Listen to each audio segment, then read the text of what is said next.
মির্চি নিবেদন, গল্প gold mine. গল্প গোল্ড মাইন। ওই আংটিটা যতদিন ছিল ততদিন কি সুন্দর ছিল হামিদ সওদাগরের জীবন। সিপাহী, এই এই লোকটাকে বন্দি করো, কেটে ফেলো ওর মাথা। যদি করতে পারো তবে সেটাই হবে আমার কাছে তোমার ইমানদারির সবচেয়ে বড় তফা। আমি ওয়াকাক সুলতানকে কথা দিয়ে এসেছি যে এই হাবসি যদি ওই 7 জনের একজন হয় তবে তাকে আমি খুন করব।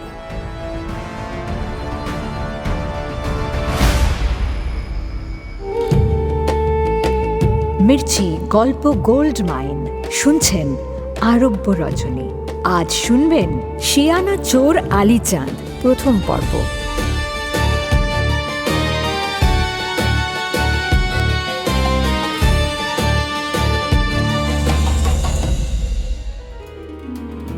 ওয়াকাক সুলতান আসামুর বলতে শুরু করেছে তার জীবনের কলঙ্কময় কাহিনী।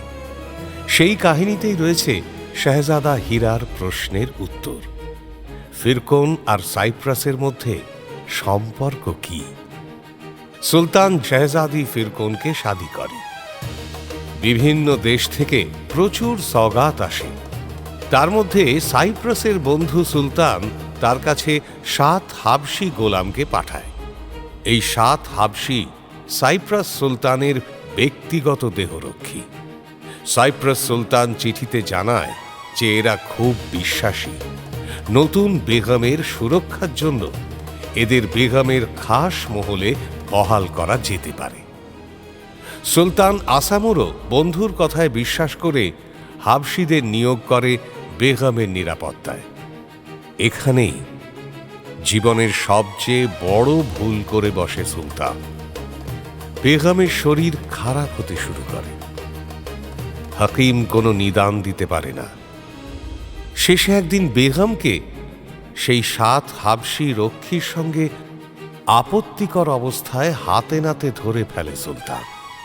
মাথায় খুন চেপে যায় সুলতানের। সুলতান খোলা তলোয়ার নিয়ে ঝাঁপিয়ে পড়ে সকলের মাঝে।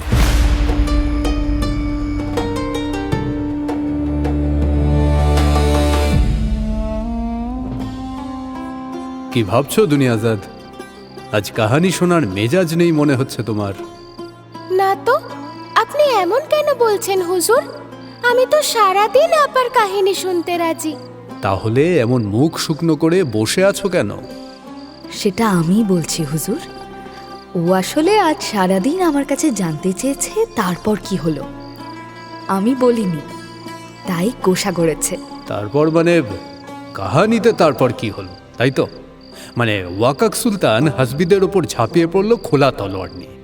তার পরের কথা জানতে চেয়েছে বুঝি? আজ্ঞে হুজুর। এটা তো ঠিক নয় দুনিয়াজাদ। আমাকে ছেড়ে তুমি আগে ভাগে জেনে নিতে গেছো। এ কিন্তু আমার সঙ্গে বেইমানি। বেইমানি আর কোথায় হলো হুজুর? আমি কি আর জানতে পেরেছি নাকি কিছু? আপা তো বললই। আপা শুধু বলে গেছে রাত হলেই বলবে। তাহলে আর অভিমান করে লাভ কি? রাত তো হয়েই গেছে। এবার চলো আমরা কাহানি শুনি। আজ্ঞে হুজুর। নাও বেগম, শুরু করো তোমার কাহানি। তারপর কি করলো সুলতান? সবকটাকে কচু কাটা করে ছাড়লো তো? ভুলে গেলেন হুজুর, বেগম ফিরকোন কিন্তু বেঁচে আছে। আর এক হাবজি লুকিয়ে আছে শাহজাদি মুরার পালঙ্কের তলায়। তার মানে সুলতান কিন্তু সবাইকে আপনার ওই কচু কাটা করতে পারেনি। এই নির্ঘাত ফসকে গেছে। একদম হুজুর, তবে সবাই না। সুলতান কোমর থেকে তলোয়ারটা বের করে ঝাঁপিয়ে পড়ে হাবজিগুলোর ওপর। এলোপাথারি তলোয়ার চালাতে থাকে। হাবজিগুলো ভয় পেয়ে যায়। অল্প বিস্তর আহত হয় তারা। বাকিরা পালিয়ে গেলেও একটাকে বাগে পেয়ে যায় সুলতান। নাগালের মধ্যে পেয়ে তলোয়ারটা চালিয়ে এক টানে পায়ের কাছে রাখা থালার ঢাকাটা সরিয়ে দেয় সুলতান। চমকে চিৎকার করে ওঠে শাহজাদা হীরা। হায় আল্লাহ!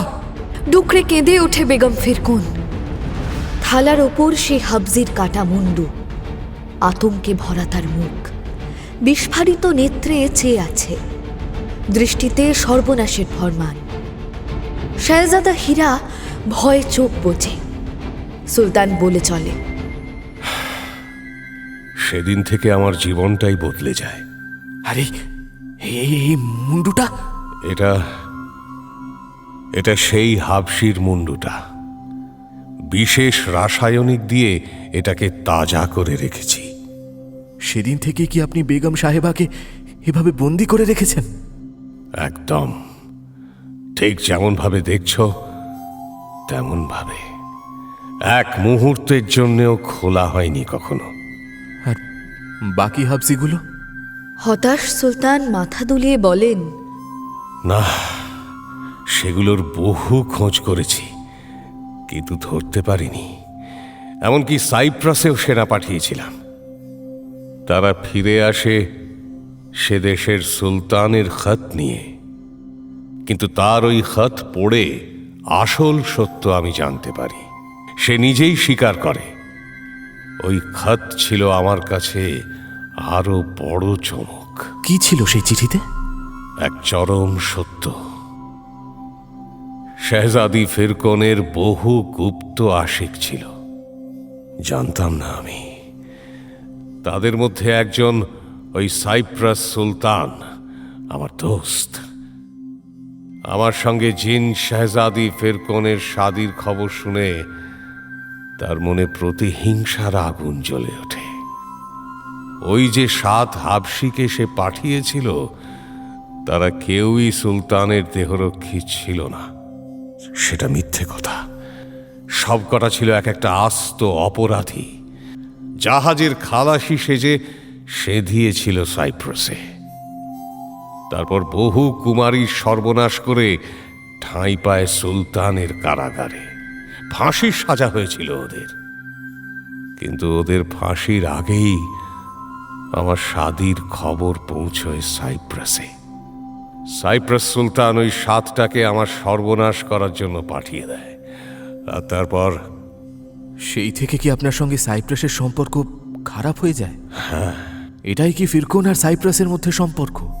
হ্যাঁ, আরো স্পষ্ট করে বললে তোমার প্রশ্নের উত্তর। হায় আল্লাহ, এমন উত্তর পাবো আমি স্বপ্নেও ভাবিনি। স্বপ্ন নয় দোস্ত, এটাই বাস্তব। আমার মন বলছে পলাতক হয়ে বাকি 6 হাবসির একটাই লুকিয়ে আছে শেহজাদি মুরার পালঙ্কের তলায়। আমারও তাই বিশ্বাস, নইলে সে এমন প্রশ্ন করত না। যদি তাই হয় সুলতান, তাহলে আমি আপনাকে কথা দিচ্ছি, আমি ওই হাবসিকে খুন করব। যদি করতে পারো, তবে সেটাই হবে আমার কাছে তোমার ইমানদারির সবচেয়ে বড় তফা। কিন্তু আমি চিনব কি করে সেই হাবসিকে? মানে সেই 7 হাবসির একজন সে।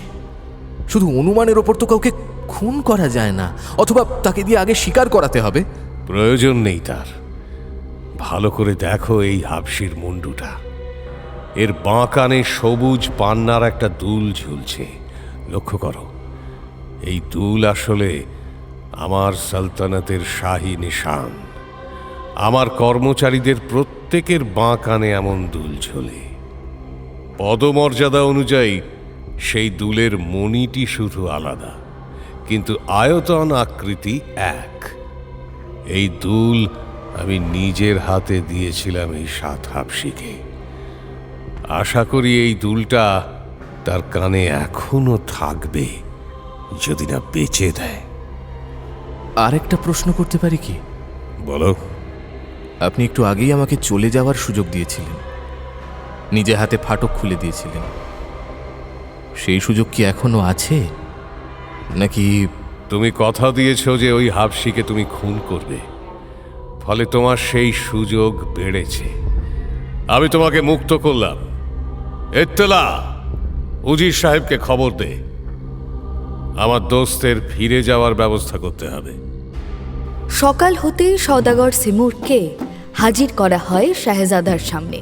সওদাগর সিমুর্গ সুলতানের প্রাসাদের ছাদে দাঁড়িয়ে তার বিশেষ নলে আগুন লাগায়। গোলাপি আলো ও ধোঁয়ায় ভরে যায় চারদিক। এক অদ্ভুত তীক্ষ্ণ শব্দ হতে থাকে। আকাশ থেকে সিমুর্গের পোষা রক পাখি নেমে আসে প্রাসাদের ছাদে। সিমুর্গ এবং শাহেজাদা আগেই খাঁচায় ঢুকে বসেছিল। পাখিটা নামতেই প্রাসাদটা যেন দুলে ওঠে। সদাগর সিমুর্গ দ্রুত হাতে খাঁচাটা বেঁধে ফেলে পাখির পায়। বাঁধা শেষে নির্দেশ দিতেই পাখি উড়ে যায় আকাশপথে। নিজের প্রাসাদের ছাদে দাঁড়িয়ে অপলক নয়নে চেয়েছিল আজিজা। শূন্য দৃষ্টিতে তাকিয়েছিল দিগন্তের পানে। সে জানে তার সিমুর্গ চাচা ওই দিকেই যায় সওদা করতে, ওই দিকেই আছে ওয়াকাক। হঠাৎ তার চোখে কিছু একটা ধরা পড়ে। চঞ্চল হয়ে ওঠে আজিজা, তবুও সে ধৈর্য ধরে দাঁড়িয়ে থাকে। ওই খাঁচায় কি শাহেজাদা হীরাও ফিরছে?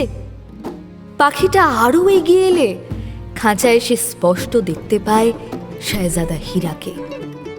ছাদ থেকে দ্রুত নেমে ছোটে সে চাচা সিমুর্গের বাড়ি। রীতি রেওয়াজের খেয়াল থাকে না তার, নকাবটাও টানতে ভুলে যায়। শাহজাদিকে পথে ছুটতে দেখে স্তব্ধ হয়ে যায় গোটা শহর। শাহজাদির পেছনে ছোটে এক ঝাঁক দেহরক্ষী। চাচা সিমুর্গের বাড়ির উঠোনে পৌঁছে সামনেই পেয়ে যায় শাহজাদা হীরাকে। লজ্জা শরম ভুলে সে ঝাঁপিয়ে পড়ে শাহজাদার উপর। কিন্তু আজিজার সুখ বেশি দিন স্থায়ী হয় না। একটু বিশ্রাম নিয়েই শাহজাদা হীরা ঠিক করে সে সিনমাসিনে ফিরবে। ওয়াকাক সুলতানকে দেওয়া প্রতিশ্রুতি পালন করবে সে।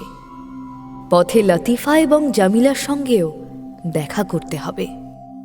আজিজা অবাক হয়ে বলে, কিন্তু এতটা পথ তুমি সফর করবে কি করে? আমি নয় বেগম, আমরা, আমি এবং তুমি। যাবে না আমার সঙ্গে?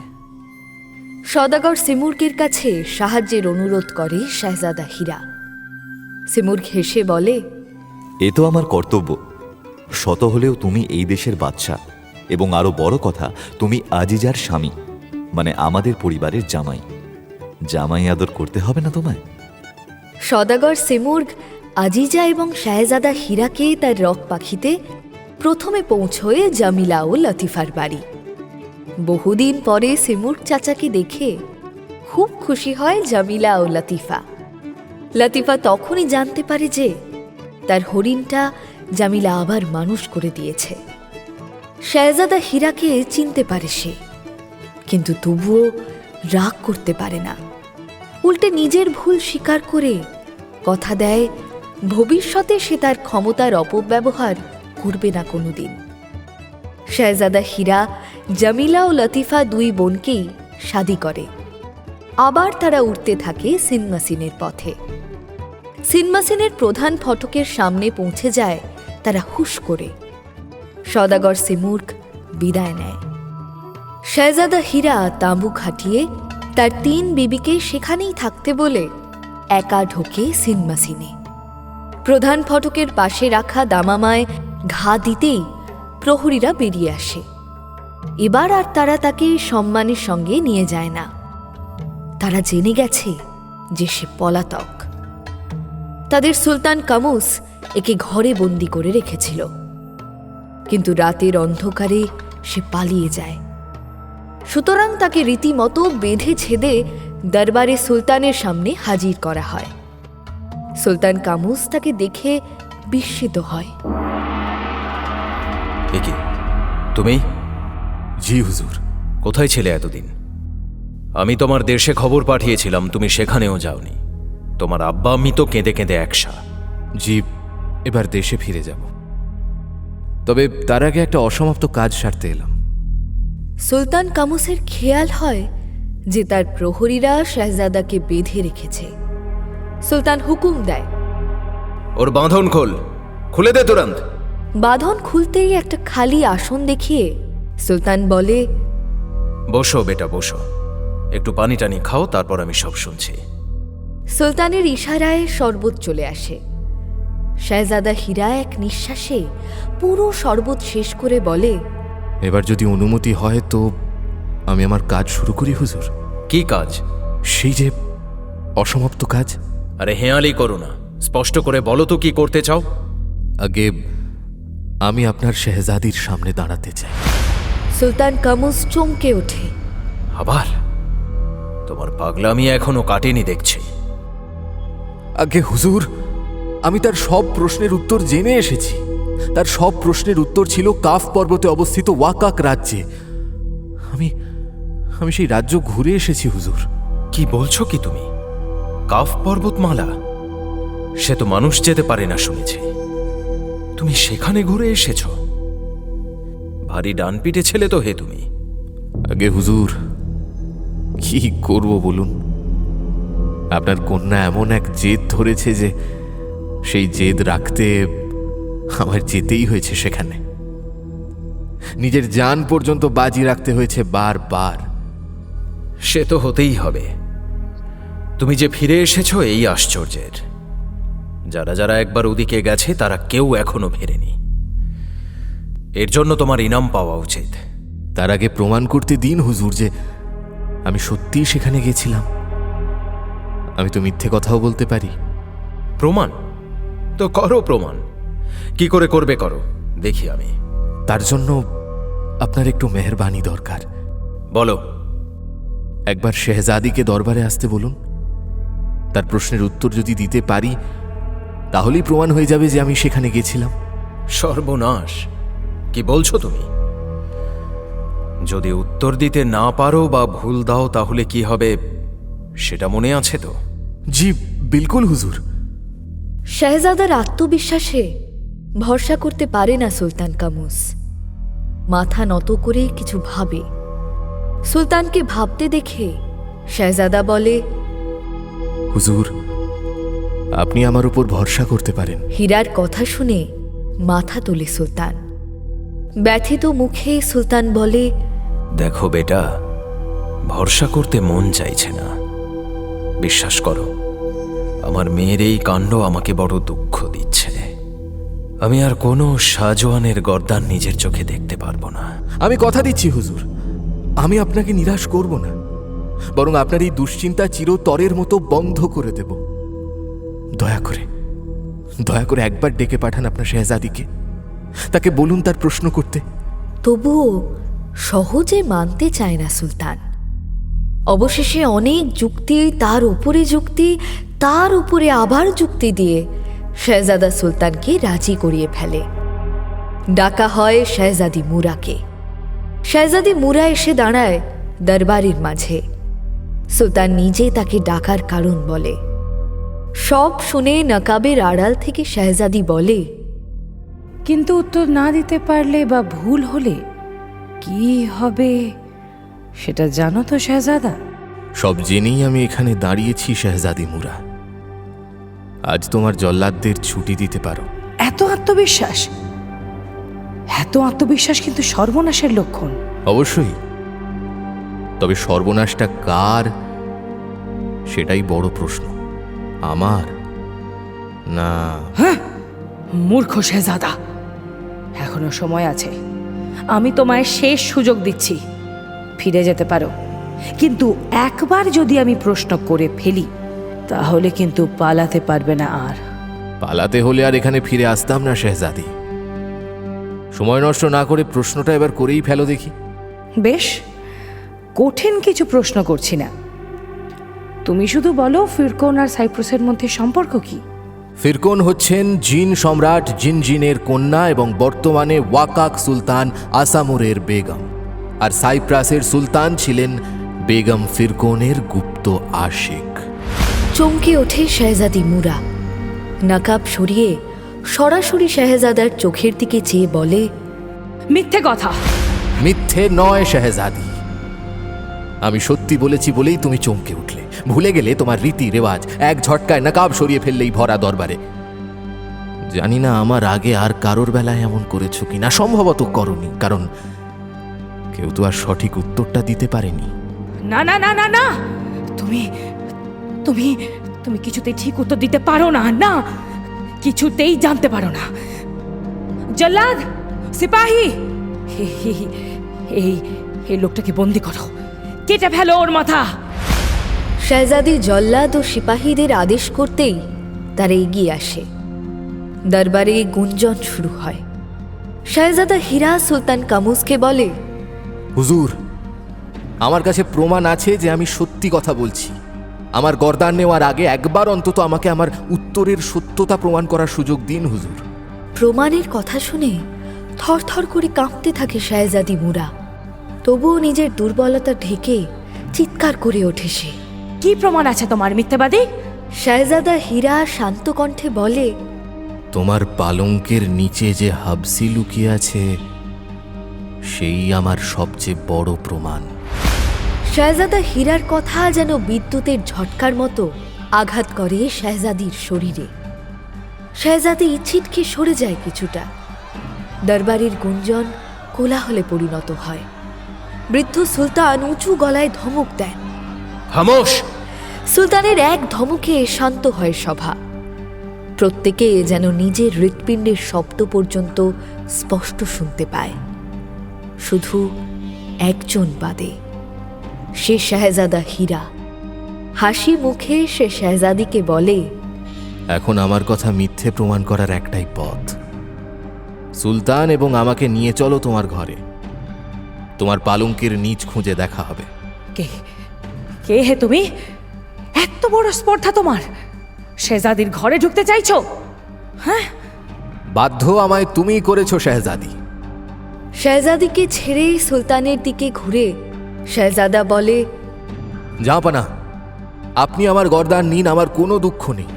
তাই নিয়ে যদি আপনি বা আপনার শাহজাদি তুষ্ট হন তাহলে আমি হাসি মুখে আমার গর্দান দিতে রাজি আছি। কিন্তু আপনার শাহজাদির পালঙ্কের নিচে যে হাবজি লুকিয়ে আছে তাকে অন্তত টেনে বের করুন হুজুর। এই অন্যায় বন্ধ করুন। আপনি সুলতান, আপনার শাহজাদির এই কুকর্ম আপনার দেশের কাছে উদাহরণ হয়ে দাঁড়াবে। ব্যভিচারের কোনো সাজাই যে আর আপনি দিতে পারবেন না হুজুর। সকলেই তখন আপনার শাহজাদির উদাহরণ টেনে রেয়াত চাইবে এবং আপনি লজ্জার খাতিরে তা করতে বাধ্য হবেন। না না! চিৎকার করে ওঠে শাহজাদি মুরা। নিজের অপকর্ম ঢাকার জন্য সে মরিয়া হয়ে ওঠে। ছুটে এসে সুলতানের হাত ধরে বলে, আব্বা, আব্বা, তুমি তুমি এমন করতে পারো না। না না, এ তোমার মেয়ের লজ্জা শরমের প্রশ্ন। কি করে একটা অর্বাচীনের কথায় তুমি আমার ঘরে তল্লাশি চালাবে আব্বা? হ্যাঁ, এতে যে আমার মানহানি হবে এ নিশ্চয়ই তুমি সহ্য করবে না। নিশ্চয়ই তুমি এক্ষুনি ওই লোকটার গর্দান নেবে। নিশ্চয়ই ওকে আর অপমান করার সুযোগ দেবে না। হ্যাঁ আব্বা, আব্বা, আব্বা, আব্বা, কিছু বলছো না কেন? বলো আব্বা, বলো, আল্লাহর দোহাই, কিছু তো বলো আব্বা, কিছু তো বলো। শাহজাদির ব্যবহারে স্তব্ধ হয়ে যায় দরবার। শাহজাদা হীরা নির্বাক হয়ে যায়। কিছুক্ষণ মাথা নত করে ভেবে প্রথমে বলে ওঠে সুলতান কামুস, কিছু কিছু সময় সুলতানকেও পরীক্ষা দিতে হয় বেটি। ওই লোকটা তোমার নামে অপবাদ দিয়েছে, সেটা সত্যি না মিথ্যে তা জানার অধিকার আছে এই দেশের প্রত্যেকটা লোকের। আমার দায়িত্ব তাদের কাছে নিজের স্বচ্ছতা প্রমাণ করা। চলো। আব্বা! শাহজাদি মুরার কোনো বাধাই আর ধোপে টেকে না। স্বয়ং সুলতান তার উজিরদের নিয়ে উপস্থিত হয় শাহজাদির ঘরে। সঙ্গে থাকে সুলতানের বিশেষ দেহরক্ষীর দল এবং শাহজাদা হীরা। শাহজাদির পালঙ্কের নিচে খুঁজতেই রক্ষীরা হাবসিকে পেয়ে যায়। তাকে টেনে বার করা হয় পালঙ্কের নিচ থেকে। হাবসিকে দেখে উন্মাদ হয়ে ওঠে সুলতান। ঘরে যেন বাজ পড়ে। শাহজাদি ছিটকে সরে যায় দেওয়ালের দিকে। রক্ষীরা আটক করে হাবসিকে। শাহজাদির দিকে খোলা তলোয়ারে এগিয়ে যায় কিছু রক্ষী। শাহজাদা হীরা বলে ওঠে, থামুন হুজুর। শাহজাদার কথায় সকলে চমকে ফিরে তাকায়। শাহজাদা এগিয়ে এসে সুলতান কামুসের সামনে মাথা নত করে বলে, আমার কিছু নিবেদন আছে হুজুর। বলো বেটা, বলো। তুমি যা বলেছ তাই ঠিক, তুমি যা বলবে তাও ঠিক। বলো বেটা। এদের শাস্তি ঘোষণার আগে আমার ওয়াকাক অভিযানের পূর্ণ বিবরণ আমি আপনাকে শুনতে অনুরোধ করি হুজুর। আর শুনে কি হবে ওসব? যা জানার সে তো চোখের সামনেই দেখতে পাচ্ছি। না হুজুর, অনেক কিছুই আপনি এখনো জানেন না। এই হাবসিকে আপনার শেহজাদির পালঙ্কের নিচে পেয়েছেন, তাতেই আপনি এত চটে গেছেন। জানি আরো কিছু অনুমান আপনি করেছেন নিশ্চয়ই, কিন্তু এই হাবসির কুকর্মের তালিকা আরো অনেক বড়। তাছাড়া এ আসলে ওয়াকাক সুলতানের আসামি। আমার অনুরোধ, আপনি সব শুনে তবে সিদ্ধান্ত নিন। বেশ, তাহলে বলো শুনি, এখানেই বলো। শেহজাদির বিছানার উপর ক্লান্ত দেহে সুলতান বসে। শেহজাদা হীরা শুরু করে তার অভিযানের বিবরণ। আমি এখান থেকে পালালাম কি করে আগে বলি শুনুন হুজুর। সে রাতে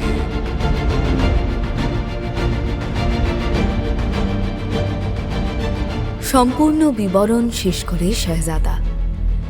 সুলতান ধৈর্য ধরে শোনে বাকি সকলেই। বিবরণ শেষ হলে সুলতান একবার ফিরে হাবসি ও শেহজাদিকে দেখে নিয়ে শেহজাদাকে প্রশ্ন করে, বেশ, এবার তুমি কি আশা করছো আমার কাছে? হুজুর, আমি ওয়াকাক সুলতানকে কথা দিয়ে এসেছি যে এই হাবসি যদি ওই 7 জনের একজন হয় তবে তাকে আমি খুন করব। চিহ্ন হিসেবে সুলতান বলেছিলেন সেই দুলের কথা। দেখুন হুজুর, ওর বাঁ কানে ঝুলছে সেই সবুজ মণির দুল। সকলে ফিরে দেখে সত্যি ঝুলছে সেই বিশেষ দুল। সুতরাং সেই 7 হাবজির একজন যে তা নিয়ে আর কোনো সংশয় থাকে না। শেহজাদা বলে, আমি একে নিজে হাতে খুন করতে চাই। না না, খামোশ বেশরম! বেটা হীরা, হুকুম হুজুর। আমি এই হাবসিকে তোমার হাতে ছেড়ে দিলাম। তুমি তোমার প্রতিজ্ঞা পূরণ করো আর আমার শেহজাদিকে। গুস্তাখি মাফ হুজুর, আমি তাকে শাদী করতে চাই। কি? এত সব জানার পরেও তুমি এক ব্যভিচারিণীকে? আমি যে আমার আব্বার কাছে প্রতিজ্ঞাবদ্ধ হুজুর। আমি শেহজাদিকে শাদী করে নিজের বিবি করে আব্বার সামনে দাঁড় করাবো। হাবজির মুন্ডুটা ধর থেকে আলাদা করে ওয়াকাক সুলতানের কাছে করা নিজের প্রতিজ্ঞা পূরণ করে শেহজাদা হীরা।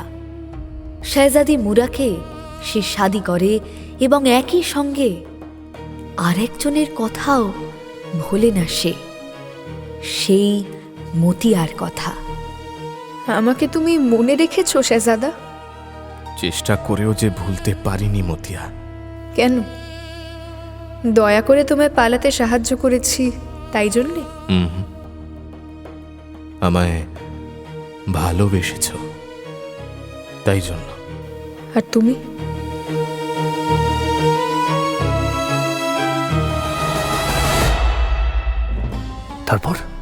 তারপর আর কি হুজুর? শেহজাদা হীরা দেশে ফিরে গেল তার 5 বিবিকে নিয়ে। তারপর সুখে শান্তিতে 5 বিবির সঙ্গে সংসার করতে লাগলো। তারপর আর তো নেই হুজুর, কাহানিটা যে এখানেই শেষ। আচ্ছা, তাহলে শুরু করো নতুন কাহিনী। নতুন কাহানি? কিসের কাহানি শুনবেন হুজুর? শেহজাদা, শেহজাদি, দৈত্য অনেক তো হলো, সদাগারও হয়েছে। এবার অন্য কারোর কাহিনী শোনো। কি বলো দুনিয়াজাদ? একদম হুজুর। চোরের কাহানি শুনবেন? চোর? তাদের আবার কিসের কাহিনী? চুরির? ও কাহিনীতে কোনো মজা আছে নাকি? কেন হুজুর, ভাবছেন চুরির কাহানিতে কোনো মজা নেই? ভেবে দেখুন হুজুর, প্রত্যেকটা চুরি কিন্তু এক একটা অভিযান, এবং একেবারে জান বাজি রেখে অভিযান। একবার যদি ধরা পড়ে যায় তাহলেই গেল, জান নিয়ে পালানো দায় হয়ে যাবে। কিন্তু যদি ধরা না পড়ে? পুরোটাই মুনাফা, একেবারে বিনিয়োগ ছাড়া মুনাফা। অমন বলছেন কেন হুজুর? চোরদের বুঝি বিনিয়োগ করতে হয় না? তাদের আবার কি বিনিয়োগ? প্রথমে চুরি করাটা শিখতে হয়, ওস্তাদের কাছেই রীতিমতো নাড়া বাঁধতে হয়। তারপরে এই ধরুন নানা রকম যন্ত্রপাতি কিনতে হয়, আরও কত কি এটা সেটা লাগে চুরিতে। কত চোর আছে গায়ে তেল মেখে বের হয়, কত চোর আবার ঘুমের ওষুধ ছড়ায়। কেউ কেউ আবার তালা খোলার নানা সরঞ্জাম নিয়ে ঘোরে। চোরদের সম্পর্কে বেশ ভালো জ্ঞান আছে তো দেখছি তোমার বেগম। এই, কেউ ছিল নাকি? মানে তোমার আশিক টাশিক চুরি টুরি করতো? সেই সৌভাগ্য আমার হয়নি হুজুর, তবে চোরদের সম্পর্কে অনেক কাহানি শুনে সব জানতে পেরেছি। বেশ, তাহলে তার মধ্যে থেকে সেরা কাহিনীটা শোনো। তাহলে শুনুন হুজুর, আলী চাঁদের কাহানি।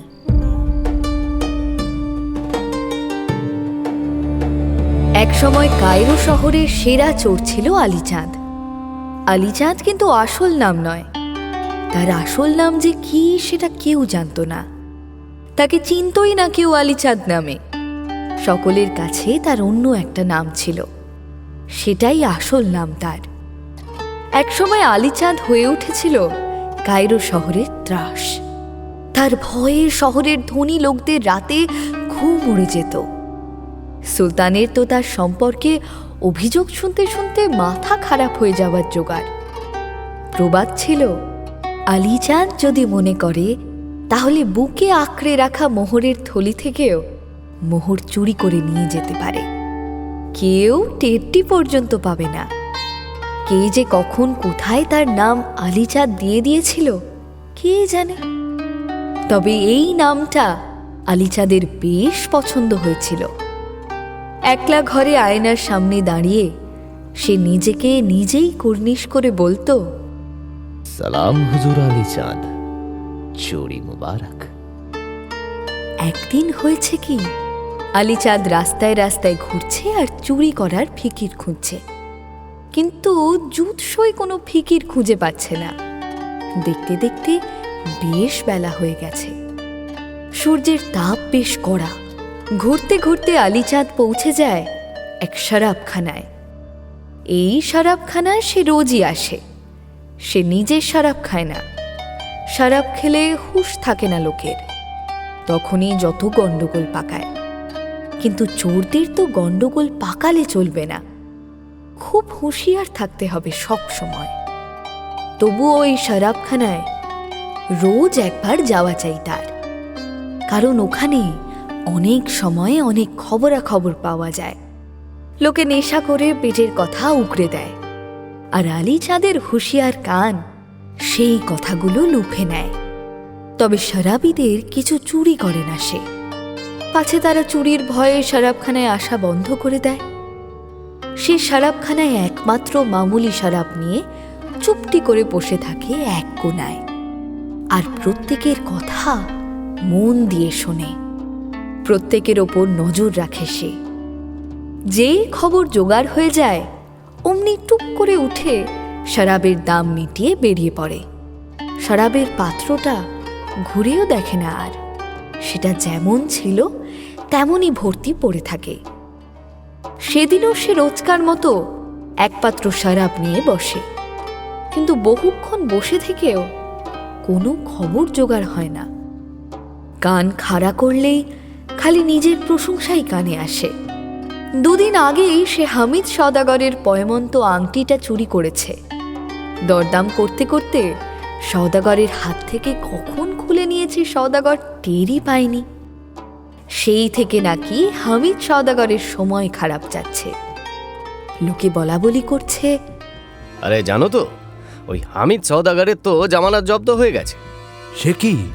আরে হ্যাঁ, আর বলি কি, ব্যবসা বন্ধ হয় আর কি। কেন? আর বলো না, শুনলাম সওদাগরের নাকি সুলতানের কাছে মাসুল বাকি আছে বহুদিনের। কি বলছো কি? সে তো তেমন লোক নয়।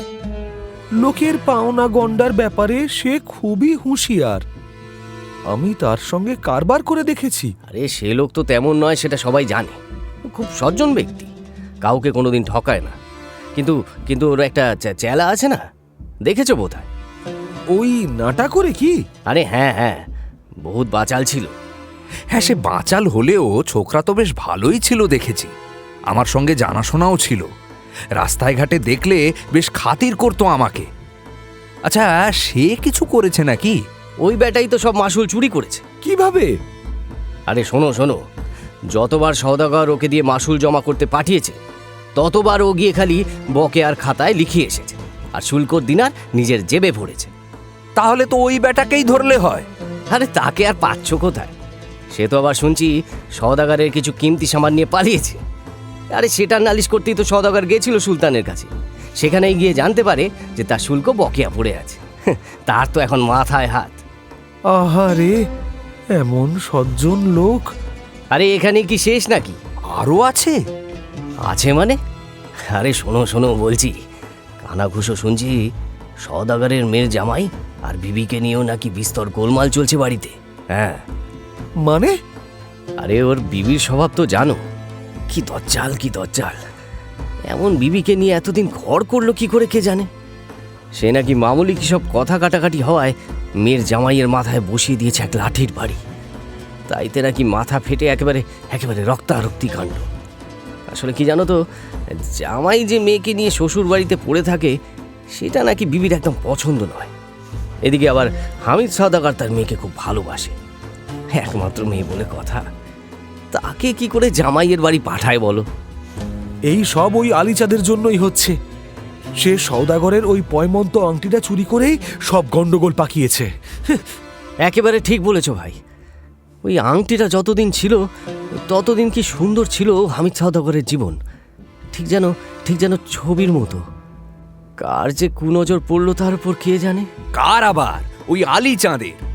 আমি তো বলছি একবার করে নিজেদের জেবগুলো দেখে নাও এই ফাঁকে। চাই কি হাতরে দেখবে তাতে যা ছিল সব সাফ। ওই আলী চাঁদ নিয়ে পালিয়েছে। তখন ওই শরাবের দাম চোকাতে জামা কাপড় বাঁধা রাখতে হবে। আলীচাঁদের নিজের কানে এমন প্রশংসা শুনে ভালো লাগতো এককালে, কিন্তু শুনতে শুনতে কেমন যেন গা শোয়া হয়ে গেছে এখন। এসব শুনলেই সে বেশ বিরক্ত হয় আজকাল। সুতরাং সে শরাবের পাত্রখানা যেমন ছিল তেমন রেখে দাম চুকিয়ে বেরিয়ে পড়ে রাস্তায়। আর বেরোতেই ঠক্কর খায় এক বুড়ো ভিস্তিওয়ালার সঙ্গে। ভিস্তিওয়ালাকে সে ভালোই চেনে। কাঁধে চামড়ার থলে ঝুলিয়ে শহরের পথে পথে ঘুরে বেড়ায়। সে আজ থেকে নয়, আলীচাঁদ যখন ছোট ছিল সেই সময় থেকে। তার হাতে থাকে দুটো রূপোর পাত্র। পাত্র দুটো ঠুকে ঠুকে টুংটাং শব্দ করে আর হেঁকে বেড়ায়, পানি নেবে নাকি? পানি?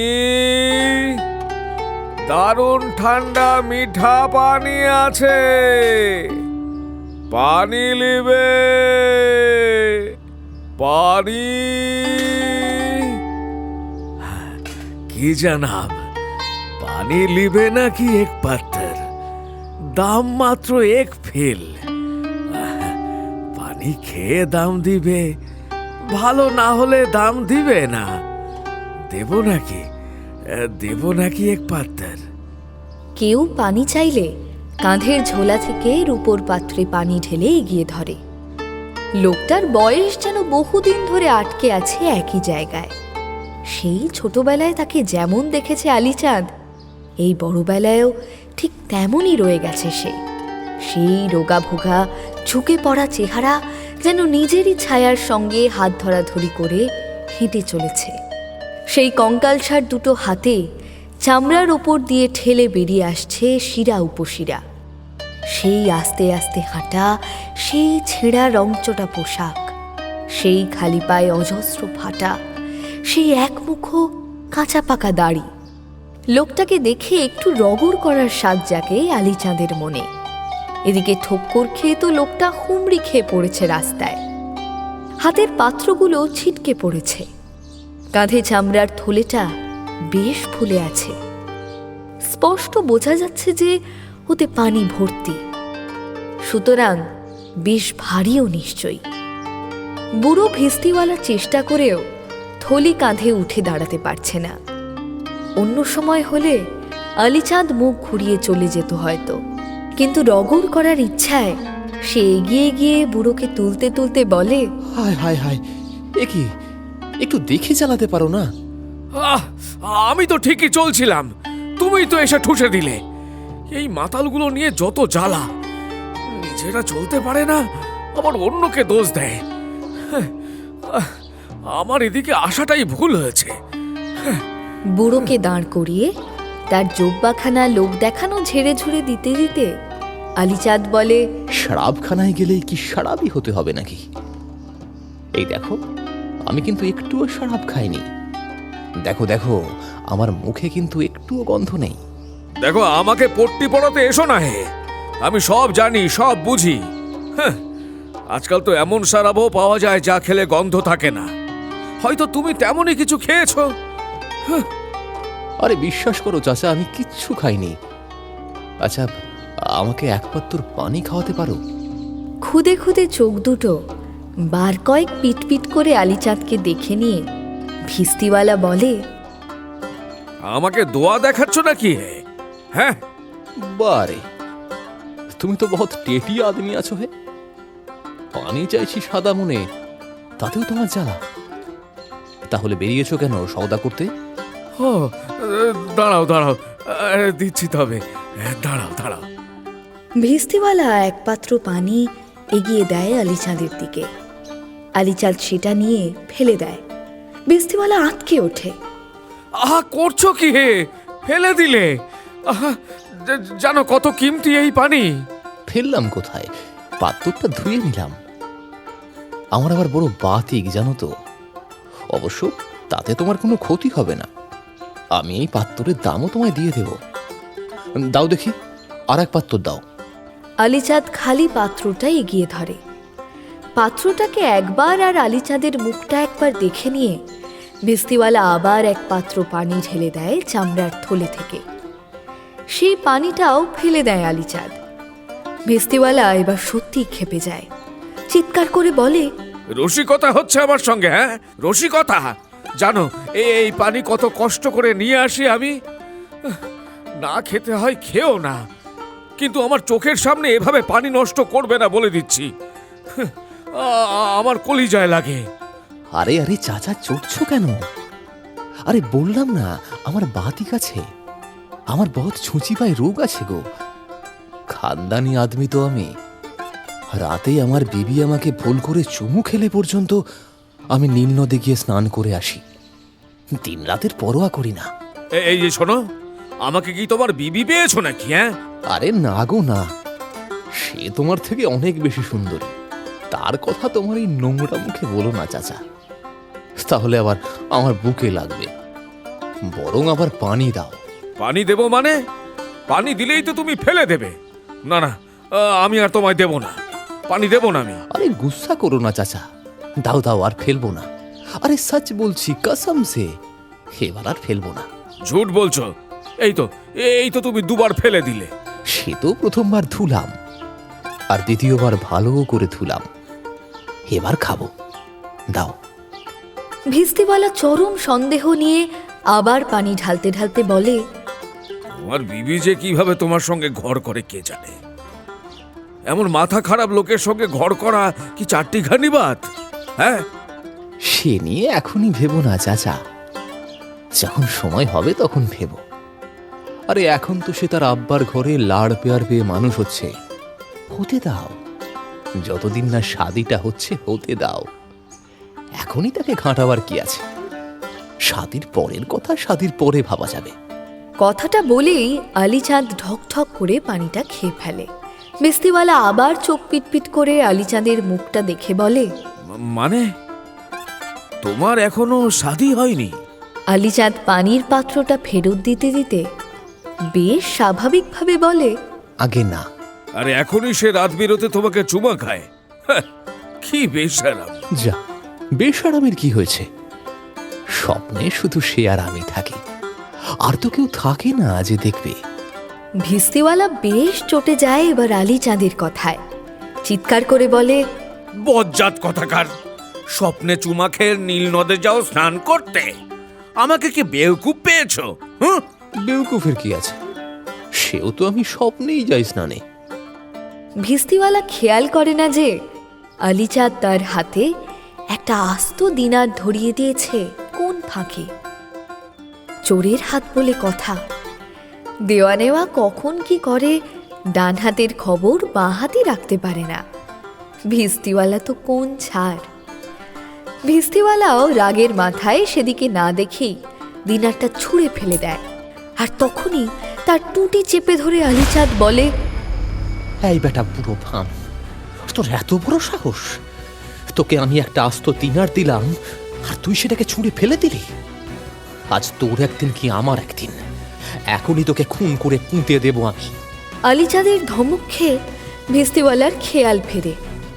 তার কবলে পড়ে অসহায়ের মতো ছটফট করতে করতে ভেস্তিওয়ালা বলে, ছেড়ে দিন হুজুর, আমায় ছেড়ে দিন, ভুল হয়ে গেছে আমার, আমি খেয়াল করিনি।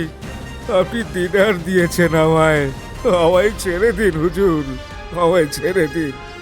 আপনার পায়ে পড়ি হুজুর, আপনি ছাড়লে দিনটা আবার কুড়িয়ে নিতে পারি। আমায় ছেড়ে দিন হুজুর, আমায় ছেড়ে দিন।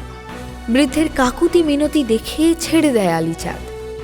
বৃদ্ধ তাড়াতাড়ি মাটি থেকে দিনারটা কুড়িয়ে বুকের কাছে ঘষে সাফ করে উল্টে পাল্টে দেখতে দেখতে বলে, আসলে কি হুজুর, খানদান দুসরা চিজ, দিনার ছাড়লেই খানদানি হওয়া যায় না। ভেস্তিওয়ালার কথায় থতমত খেয়ে যায় আলীচাঁদ। ভেস্তিওয়ালা কি তাকে বলছে? সে ছাড়া তো আর কেউই নেই যাকে উদ্দেশ্য করে বেটা ভেস্তিওয়ালা কথা বলবে।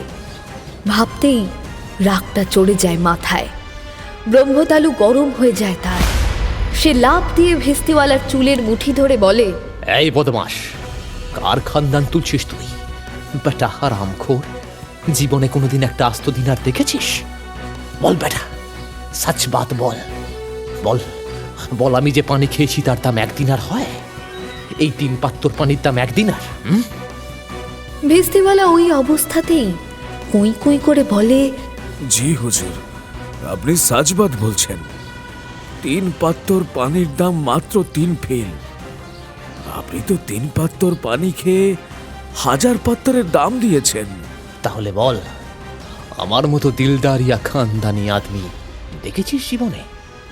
আগে আগে সত্যি বলতে কি দেখছি হুজুর, সচমুচ খানদানি দিল দরিয়া আদমি।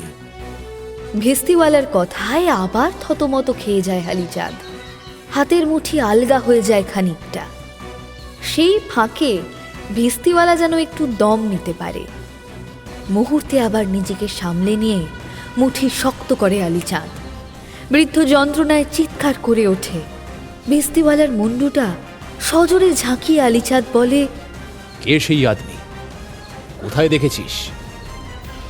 আগে হুজুর, আপনি না ছাড়লে আমি বলি কি করে? এইভাবে কি আর গল্প স্বল্প করা যায়? সে গল্প শুনতে হলে আগে ছাড়ুন হুজুর, সব বলছি। ভেস্তিওয়ালার কথায় তাকে রেহাই দেয় আলীচাঁদ। ভেস্তিওয়ালা ছাড়া পেয়ে নিজের মাথায় নিজে হাত বোলাতে বোলাতে বলে, দিলেন তো সব ঘেটে। খানদানি আদমিরা এমন গুন্ডামি করে কখনো? আলীচাঁদের মনে সন্দেহ হয়। সে গেছিল ভেস্তিওয়ালার সঙ্গে রগড় করতে, উল্টে বেটা ভেস্তিওয়ালাই তাকে নিয়ে রগড় জুড়ে দিয়েছে। সে আবার তেড়ে যেতেই ভেস্তিওয়ালা বিরক্ত হয়ে বলে, কথায় কথায় এমন তেড়ে আসবেন না তো। তুমি থেকে আপনি বলতে শুরু করেছি আপনাকে, অনেক সম্মান দিয়ে ফেলেছি, এই ঢের হয়েছে। এবার যদি কিস্সা শুনতে হয় তো চলুন। ওই বাগানের মধ্যে একটা ফোয়ারা আছে, ওর ধারে বসে বলছি। সুলতানের ওই বাগানটায় যে একটা সুন্দর ফোয়ারা আছে সেটা আগে থেকেই জানতো আলীচাঁদ। ওই বাগানটা সুলতান দেশের নাগরিকদের নামে দান করেছেন। যার যখন ইচ্ছা বাগানে গিয়ে বসতে পারে, ঘুরতে পারে, শুয়ে ঘুমোতেও পারে। বাচ্চারা বিকেলে বাগানে খেলা করে, কেউ কিচ্ছু বলে না। আলীচাঁদ ভেস্তিওয়ালাকে নিয়ে বাগানের ফোয়ারার ধারে পাথরের শান বাঁধানো চাতালে গিয়ে বসে। ভেস্তিওয়ালা শুরু করে তার গল্প। শুনুন মালিক, আমার আব্বা ছিলেন ভিস্তিওয়ালাদের সর্দার। এই কায়রো শহরে যত ভিস্তিওয়ালা ছিল, যারা বাড়ি বাড়ি পানি দেয় তারা থেকে শুরু করে পথে পথে পানি ফেরি করে বেড়ায় যারা, সবার নেতা ছিল আমার আব্বা। তো একদিন হলো কি, আমার আব্বা মারা গেল। আব্বার একমাত্র সন্তান আমি। আমি আমার আব্বার সব সম্পত্তি পেলাম। সম্পত্তি বলতে 5টা উট, একটা খচ্চর, একটা দোকান আর একটা মকান। নেহাত কম নয় আমার মতো গরিব লোকের জন্য। বরং এত সম্পত্তি যার আছে তাকে বেশ রসিক আদমি বলা চলে। কিন্তু হলে কি হবে, এতেও আমার মন ভরল না। খালি মনে হতে লাগলো যে এই সম্পত্তি বাড়াতে হবে, আরো বাড়াতে হবে। আমার সন্তানদের যেন করে খেতে না হয় তেমন সম্পত্তি বানাতে হবে। আসলে গরিবের মন তো, যতই পায় ততই খিদে বেড়ে যায়। আব্বার খাতিরে ওই ভিস্তিওয়ালাকে চিনত অনেকে। দেশের সব হোমরা চোমরা খানদানি লোকজন প্রত্যেকে তাকে চিনত। কিন্তু তাই বলে তাদের কাছে হাত পেতে সাহায্য চাইলে তো আর এমনি এমনি সাহায্য করবে না। সব কটা এক একটা কঞ্জুসের হাড্ডি, কিছু না নিয়ে কিছু দেবে না। সুতরাং ঠিক করলাম ব্যবসা করতে হবে, নতুন একটা ব্যবসা। ভিস্তিওয়ালা ঠিক করে তার উটগুলোকে ভাড়া খাটানোর ব্যবসা করবে। কিন্তু খাটাবে কোথায়? কায়রো শহরে যারা উটে চড়ে ঘুরে বেড়ায় তাদের সকলের নিজস্ব উট আছে। যাদের মালপত্র বইবার জন্য উট দরকার তাদেরও আছে। ভাড়ার উট তাদের খুব একটা দরকার পড়ে না। বাকি যাদের উট নেই তারা হেঁটেই যাতায়াত করে। তাদের উট দরকার হয় একমাত্র বাইরে কোথাও গেলে, তখনই তারা উট ভাড়া করে। ভিস্তিওয়ালা যখন এইসব পরিকল্পনা করছে তখন হজের সময় এসে গেছে প্রায়। ভিস্তিওয়ালা ঠিক করে সে হজে লোক নিয়ে যাবে। কিন্তু লোক নিয়ে যাবে বললেই তো আর যাওয়া যায় না। রা খরচের জন্য তাকে কিছু রাখতে হবে তো। পথে নিজের খোরাকি আছে, উটগুলোকে খাওয়াতে হবে, আরও কত রকম প্রয়োজন হতে পারে। মক্কেলের মুখ চেয়ে বসে থাকলে তো চলবে না। সে যদি না দেয়, সে যদি বলে আগে কাজ পরে দাম, তখন কি করবে? সুতরাং সে মহাজনের কাছ থেকে চড়া সুদে মোটা ধার করে। এসব করতে করতেই দেরি হয়ে যায় তার।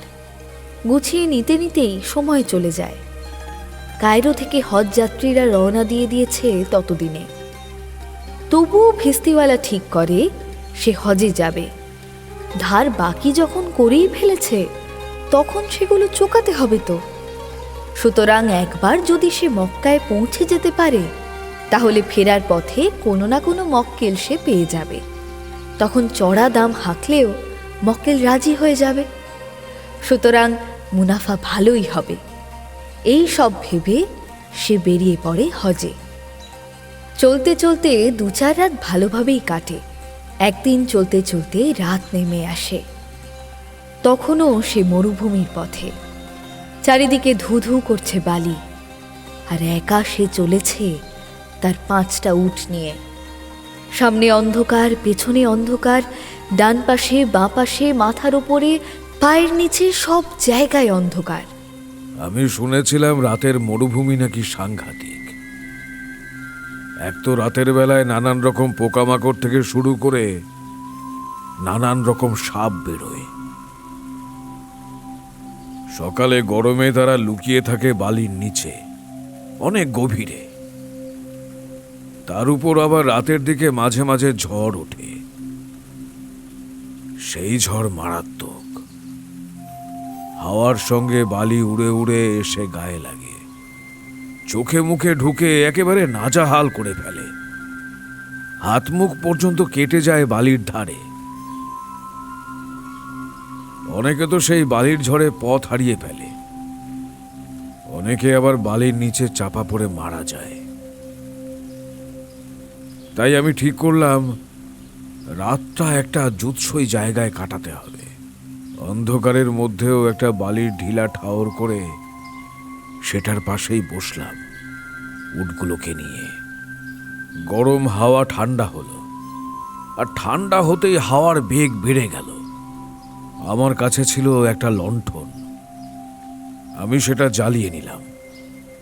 খেতে হবে তো, খাবার তো সব পুটলির মধ্যে, সেগুলো বের করব কিনা দেখে। তাছাড়া আলো থাকলে সাপ খোপ ছুটে এলেও দেখতে পাবো। কিন্তু আমি এতটা বিপদের কথা ভাবিনি। ওই লণ্ঠনটা জেলেই আমি ভুল করে বসলাম। এবং সে ভুলের মাসুল দিতে সব হারাতে হলো ভিস্তিওয়ালাকে। তার উট ভাড়া দেওয়ার পরিকল্পনা একেবারে ভেস্তে গেল। মাহফিলটাও ভেস্তে গেল। জাহাপানা, আমরা কি আরেকটু সময় নিতে পারি না? বেশি না, অন্তত বিপদটা কি হলো জেনে মেহফিলটা ভাঙলে হয় না? জরুর জরুর, আমার কোনো আপত্তি নেই। কিন্তু হুজুর, আপনার হুকুম, এভাবেই নিজেই নিজের হুকুম ভাঙবেন? লোকজন জানতে পারলে কি হবে ভেবে দেখেছেন? আপনার সালতানিয়াতের সর্বনাশ হয়ে যাবে। কেউ আর আপনার হুকুম মানবে না। প্রজারা বলবে, যে সুলতান নিজেই নিজের হুকুম ভাঙে তার হুকুম মেনে নেব কেন? বুঝেছি শেহরাজাদ, আর বলতে হবে না। আসলে বলো, তুমি আর বলবে না, অত অজুহাত দেওয়ার কি আছে? আপনি রাগ করবেন না হুজুর, আমি আপনার বেগম। জেনে শুনে কি আর আমি আপনার সর্বনাশ করতে পারি? সর্বনাশ? এই যে যেটা করলে সেটা সর্বনাশ নয়। কাহানি থামানোর জায়গা হলো এটা। বলে দিতে পারতে না যে ভিস্তিওয়ালার কি হলো? দৈত্য এলো না ঝড় উঠলো? না না হুজুর, ঝড় উঠবে না। সে বলল লণ্ঠন জেলে ভুল করেছে সে। কিন্তু ঝড়ের সঙ্গে লণ্ঠন জ্বালার কি সম্পর্ক? তার মানে তুমি বলতে চাইছো লণ্ঠনের আলো দেখে দৈত্য ছুটে এলো? বেগম, তোমার বেহেন কি ঠিক বলছে? আমি আর কি বলি বলুন তো হুজুর?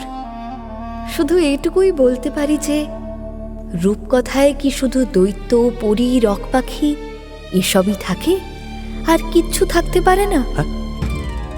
এই দেখো, আবার ঘেঁটে দিলে।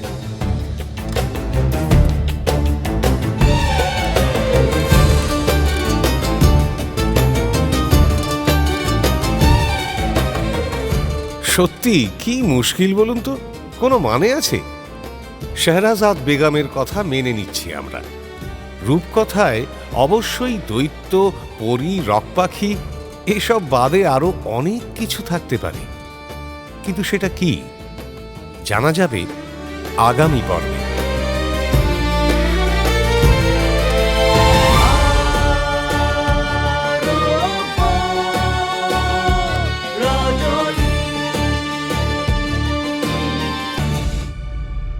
মির্চি গল্প গোল্ড মাইনে শুনলেন আরব্য রজনী।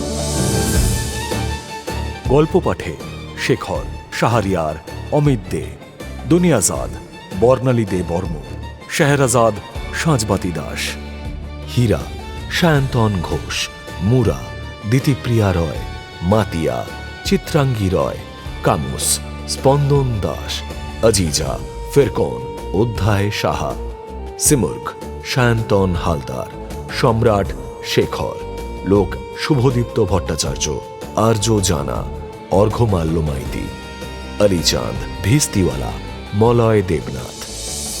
নাট্যরূপ শিবাশিস বন্দ্যোপাধ্যায়, নাট্যরূপ সহায়তা শুদ্ধ সত্য দাশগুপ্ত, শব্দগ্রহণ ও আবহ সত্যজিৎ সেন, শব্দ পরিকল্পনা ও মিশ্রণ সব্যসাচী মুখার্জি, পরিচালনা শাওলি মজুমদার, সৃজনশীল পরিচালনা ইন্দ্রাণী চক্রবর্তী, প্রযোজনা প্যাস্টেল এন্টারটেইনমেন্ট। মির্চি গল্প গোল্ড মাইন আপনার জন্য exclusively Mirchi Bangla YouTube channel এবং গানা অ্যাপে।